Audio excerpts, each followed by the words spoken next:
Jay. Miles. Xavier. And the sexiest man in the whole entire world. Anyway, Don't be laughing. we were having a conversation earlier with Demetrius. Today we decided to bring up a subject of communication, or rather communication in relationships and the lack thereof. Demetrius, would you like to explain? Well, I've been having a slight issue, not too big, with me and my partner. We've been going back and forth with little things, and mostly it's on my end where I've just been having problems where I haven't been communicating exactly as much as I should have, basically because I'm scared or maybe a little nervous.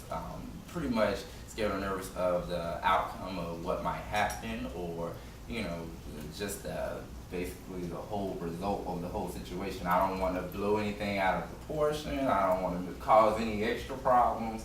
I mean, it's just something that it's going back to where, like, previous relationships I've had, where I've, said certain things and it just blew way out of proportion.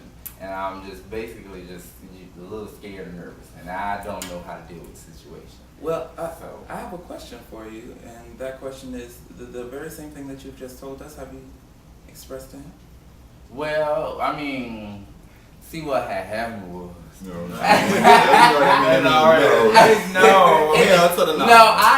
I've expressed, certain things as far as I do little things in different ways. I've definitely expressed, not to a full extent to where, hey, I'm having a problem with, with communication, or hey, I got a problem with this certain thing, and it's not point blank. I be trying to do it, a little tactfully, a little cute, or a little on the side, jokingly, just not to make it as serious, or, so it's not blown up or to cause an argument or anything. Well, the thing about it is you have to look at the type of person that you're dealing with.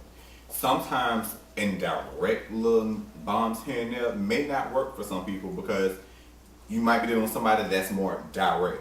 They are not going to sit there and look at the little stuff that you drop in here and there and take you serious when that may not be the style in which they communicate.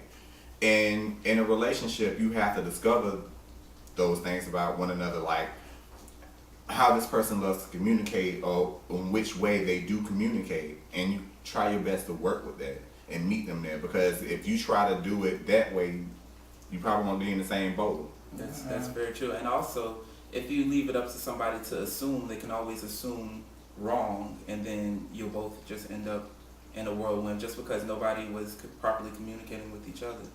That's true. I don't know. So I guess I just let my nerves get the best of me. I'm a drinker. Nerves get the best of me now. That happens so much.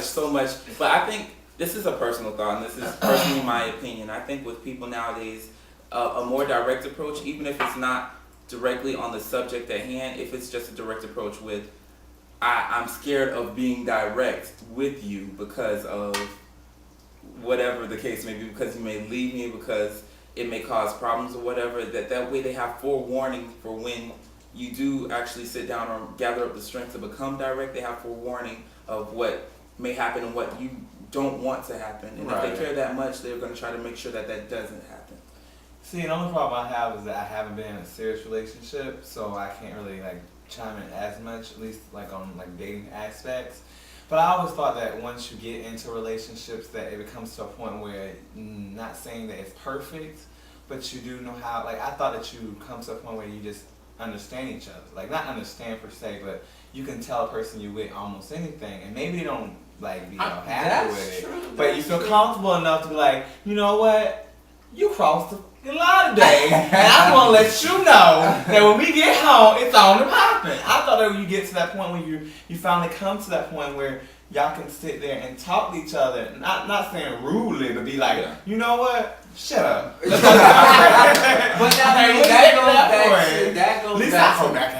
that goes back to my past experiences, because not everybody has that same experience. This is my first real serious relationship, and I'm getting ready to move in with them, and this is going to be like a day-to-day thing. And like with my prior relationships, when I chimed in or, you know, had something to say, it resulted in something, you know, way over the extreme, which scared me half to death. And it was kind of life changing. Well, go ahead. I mean, okay. The one thing about this is, and I think I've said this to you once before. You're trying to avoid the inevitable. Y'all are not gonna agree all the time. It's not gonna be harmonious, and you are gonna bump heads.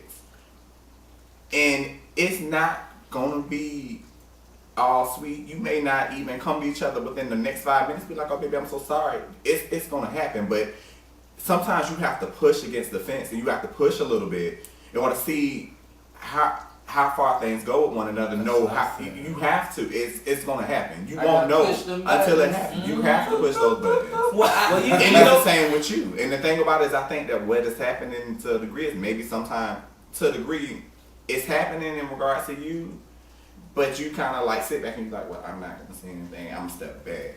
And That's what I mean. I basically just clam up. What I see happening, and I know this is kind of funny, but the song just keeps playing in my mind. I hear, "Bag lady, You know what? you gonna miss your bus," because you got so much baggage from past things. You can't bring that old baggage to new That's relationships true. because you bring that old baggage, you're gonna stay with the old problems. Yeah. But I think So- one thing I have to say is I think that when you like in a relationship, I don't understand why you're not ready to cross that line, because you need to see what he does when you do cross that line. Because if he ain't right for you, the only thing you have to land at the end of a relationship anyway. And he had to see the good, the bad, the ugly for you guys both can know we right for each other. that's true. You don't see that, girl. You ain't got no That problem. is true, but you know what? Sometimes people, especially in this lifestyle, I have to say, rush things. You be together a week, it's like a month in straight people years. You be together a month, it's like you've been together a year. You be together a year, you're old farts or something like that. But I mean, like it's so. And straight people. It's when I say straight people, yes, because straight people they date for a month and they realize that it's a month. And most relationships that I've been in, you date for a month and you have people saying I love you and But I think and to the degree stuff like this. And now that's actually touching on something totally different, because the thing about it is it's certain things that are open to heterosexual couples that are not necessarily open to gay couples, but that's the subject for another time. that is I another think subject. that goes a But little where I was going with that is that you have to do everything in its own time, and everybody's time is not the same time. I mean, you guys could be together for 2 weeks and just hit that bond where you guys just take off, or you guys could be together for a while and just still need some time to to establish these things and establish this bond. You can't just go off of what other people say. You have to feel off of you and him and let it be you and him and know where you guys are at. But the thing about it is, I think that there is an issue because you have certain feelings. And with that being said, that something needs to happen. You need to talk. If you ain't gonna talk, you might go here and walk. That's what Jay got to say. That's the end of the goddamn show anyway. Well, girl, like, I agree with both of them. First off, there is an issue.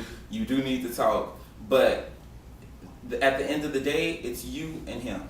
It's not me. It's not him. It's not her. It's not anybody. It's you and him. And we can tell you a million things to do, a million things to say, but at the end of the day, it's going to be your own inside parts, your own prerogative to go and talk to him and say what you have to say. And it's going to be when you feel ready to talk to him and when you feel like he's ready to hear what he has to say or what you have to say. Because we can talk to you till our mouths fall off and your ears fall off. Yeah. But until you're ready to do it, you're not going to do it. Well, I guess I know what I need to do, huh? Go get a blowjob. You know what? But the thing about this is that even though we're talking about this and we're talking about it in regards to Demetrius, it flows over into anybody else Sexiest man on the whole entire world, by the way. Not me. in other people's lives as well.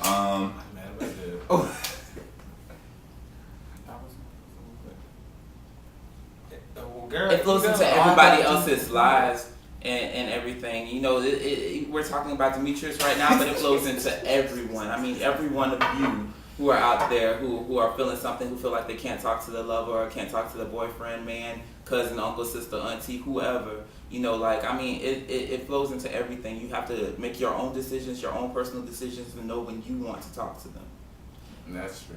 Well, I think this is going to be our saying goodbye time for right now. So once again, I'm Xavier. D. J, girl. You be giving me that too. And I'm Miles. And Still six. we're just saying goodbye. Bye.